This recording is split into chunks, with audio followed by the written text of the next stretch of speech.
Eh bien bonjour, dans cette nouvelle vidéo, nous allons corriger les exercices sur la vitesse instantanée. Donc deux exercices, le premier, donc le numéro 1, à propos de la table à coussin d'air. Donc voici l'énoncé. La figure représente en vraie grandeur l'enregistrement du mouvement du centre d'un palais lancé sur une table soufflante inclinée. Tracez les représentants des vecteurs vitesse au point A2, A4, A6, A8, A10, ayant le point correspondant comme origine, puis recommencez en choisissant pour tous la même origine. La figure ci-dessous représente l'ensemble du tracé. Avant toute chose, donc, découvrons ce qu'est une table soufflante ou une table à coussin d'air. La vidéo suivante donc vous propose donc de découvrir le phénomène. Un palais, ici donc soufflant de l'air, peut se déplacer librement sur un support, la table, recouverte donc d'une feuille de papier. Le palais, donc muni d'un marqueur, va pouvoir donc laisser une empreinte, en tout cas laisser les différentes positions, les positions successives lors de son déplacement. Ce sont ces empreintes que nous étudierons ensuite pour déterminer la vitesse du palais. Alors donc revenons à la lecture de la consigne. Donc la figure représente en vraie grandeur l'enregistrement du mouvement du centre d'un palais, ce qui veut dire que les distances que vous allez mesurer sur le papier correspondent aux distances réelles et ne devront donc en aucun cas être modifiées. Deuxième élément important, on vous dit que la durée entre deux points de mesure sera de 60 millisecondes, soit 60 fois 10-3 secondes. Donc venons-en à la question qui nous est posée, à savoir donc tracer les représentants des vecteurs vitesse au point A2, A4, A6, A8 et A10. Ce qui veut dire donc que le vecteur V2 partira du point 2, que le vecteur V4 du point 4 et ainsi de suite. Alors, comment faire pour tracer donc le vecteur vitesse V2? Eh bien, si nous voulons tracer ce vecteur, eh bien, il va nous falloir déterminer la valeur de la vitesse instantanée du mobile au point A2. Pour tracer ce vecteur, eh bien, il nous faut déterminer la valeur de la vitesse V2. Vous noterez que lorsque je parle de la valeur de la vitesse V2, eh bien, il n'y a pas de petite flèche au-dessus de V2, parce qu'il s'agit d'une valeur numérique et non pas d'un vecteur.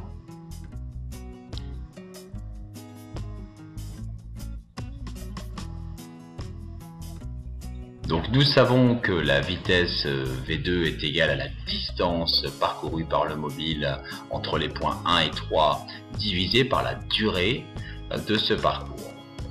Donc, commençons par déterminer la distance D, mesurée entre les points 1 et 3. Pour cela, vous mesurez directement cette distance, posez le 0 de vos règles sur A1 et vous mesurez jusqu'au point A3 en ligne droite.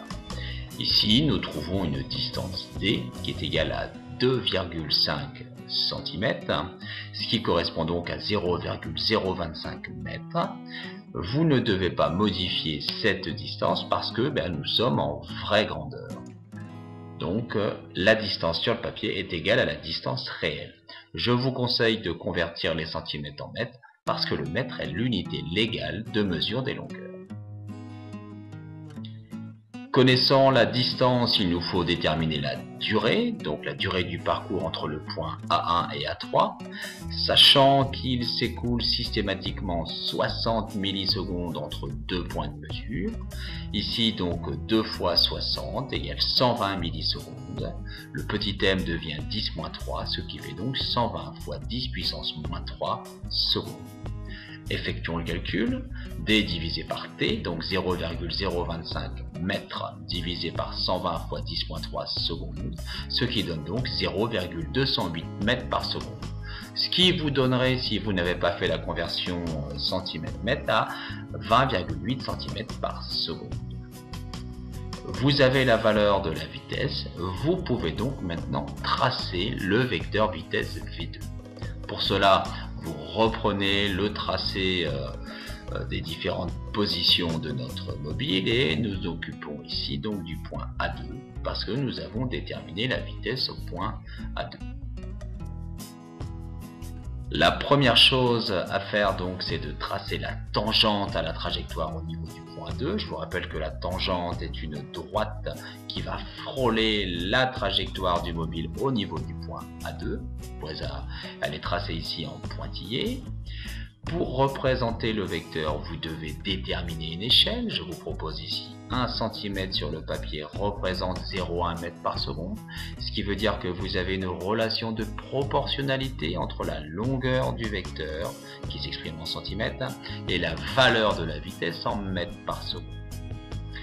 Dans la première ligne du tableau, eh bien, nous rentrons l'échelle, 1 cm pour 0,1 m par seconde. Dans la deuxième ligne, au niveau de la valeur numérique, eh bien, vous rentrez la valeur de la vitesse, à savoir ici 0,208 m par seconde. C'est la valeur que nous avons calculée. Relation de proportionnalité, ça veut dire produit en croix, règle de 3. En tout cas, 0,208 multiplié par 1 divisé par 0,1 m par seconde, ça vous donne une longueur de 2,08 cm. Ce sera la longueur de notre vecteur que nous arrondirons à 2,1 cm parce que nous ne pouvons pas faire mieux avec nos instruments de tracé ou de mesure. L'échelle est choisie à partir du point A2, un vecteur de 2,1 cm, ici tracé en rouge. Vous reproduisez ce modèle pour tracer les vecteurs V4, V6, V8 et V10. Je vous propose un tableau de mesure, un tableau récapitulatif, qui vous permettra donc de vérifier vos calculs. N'hésitez pas à mettre la vidéo sur pause pour vérifier que vos calculs sont exacts, tant dans le calcul de la vitesse que dans la conversion pour la longueur de vos vecteurs. Une fois que vos calculs sont terminés, eh bien vous reprenez le tracé, en tout cas le relevé de points de mesure, vous tracez les tangentes au niveau des points A4, A6, A8 et A10. L'échelle étant toujours de 1 cm pour 0,1 m par seconde, eh bien il ne vous reste plus qu'à représenter les vecteurs V4, V6, V8 et V10, ce qui vous donne quelque chose ressemblant à ce que vous avez à l'écran. Il nous reste donc maintenant une dernière question où vous devez représenter ces mêmes vecteurs à partir du point O. Il va juste donc falloir déplacer les vecteurs en les faisant glisser de leur position initiale vers le point O. Le premier donc V2, même direction, même sens, même longueur que le vecteur V2 d'origine. Vous poursuivez avec V4, même direction, même sens, même longueur que V4 d'origine. Même chose pour V6, même chose pour V8 et enfin pour V10. Je vous rappelle donc que les vecteurs que je viens de tracer là sont des reproductions exactes des vecteurs que nous avions tracés sur la trajectoire de notre mobile. Voilà, nous arrivons au terme de ce premier exercice. N'hésitez pas à revenir en arrière pour vérifier que vous avez bien compris. Donc après ce premier exercice, eh bien, nous allons entamer rapidement la correction du deuxième exercice qui est somme toute la même chose. Vous allez devoir déterminer des valeurs de vitesse instantanée et représenter ces valeurs sous forme de vecteurs. Donc voici l'énoncé de ce deuxième exercice. Les positions successives d'une balle de tennis après un service de Roscoe-Tanner à des intervalles de temps égaux à 50 millisecondes sont représentées sur la figure D. Et on nous demande donc de déterminer les caractéristiques du vecteur vitesse sur 3 positions, juste après le service, quand la balle passe au-dessus du filet et après le rebond. Les positions sont nommées 1, 2 et 3. Donc en lisant la consigne, nous voyons que la question qui nous est posée, c'est de bien déterminer les caractéristiques du vecteur vitesse. Nous nous contenterons ici donc d'effectuer des calculs de la valeur de la vitesse pour ensuite pouvoir les tracer convenablement. La deuxième information importante est donc l'intervalle de temps qu'il y a qui sépare deux points de mesure. Ici 50 millisecondes, soit 50 fois 10 puissance moins 3 secondes. Enfin, dernier élément important, c'est cette notion d'échelle.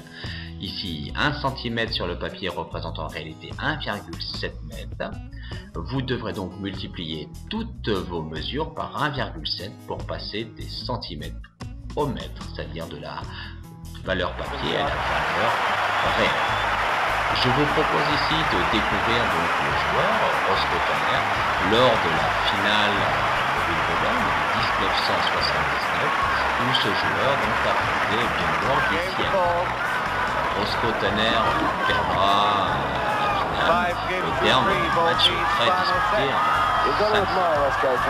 5 He hasn't had one doubtful line call in his favour, and yet, he's ploughing on there.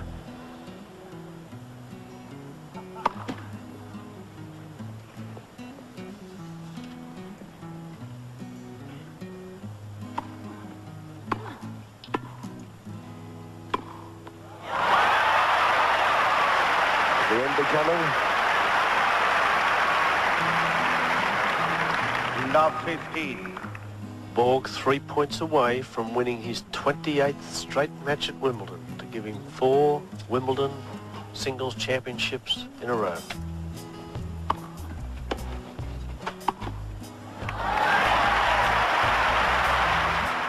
Donc revenons à l'exercice. Donc dans le tableau récapitulatif ici, je vous donne les résultats des différentes mesures.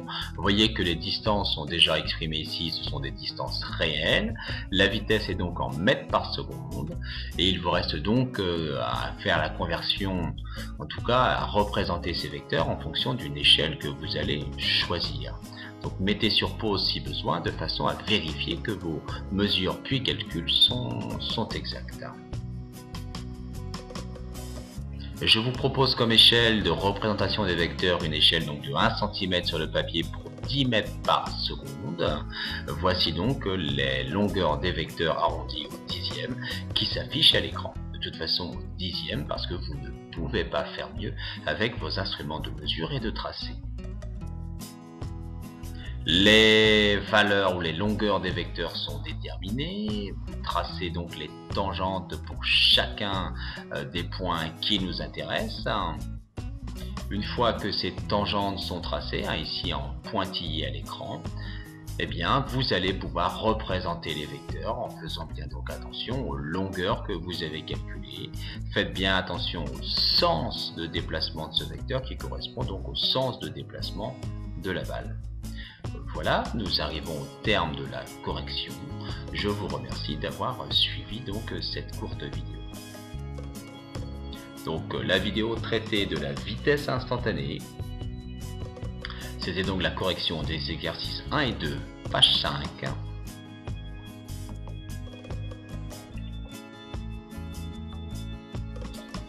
Donc cette correction s'inscrit donc dans la procédure que nous mettons en place, à savoir donc un travail par classe inversée. Nous vous remercions d'avoir suivi notre vidéo et nous vous donnons rendez-vous en classe ou lors d'une prochaine vidéo. Merci, au revoir.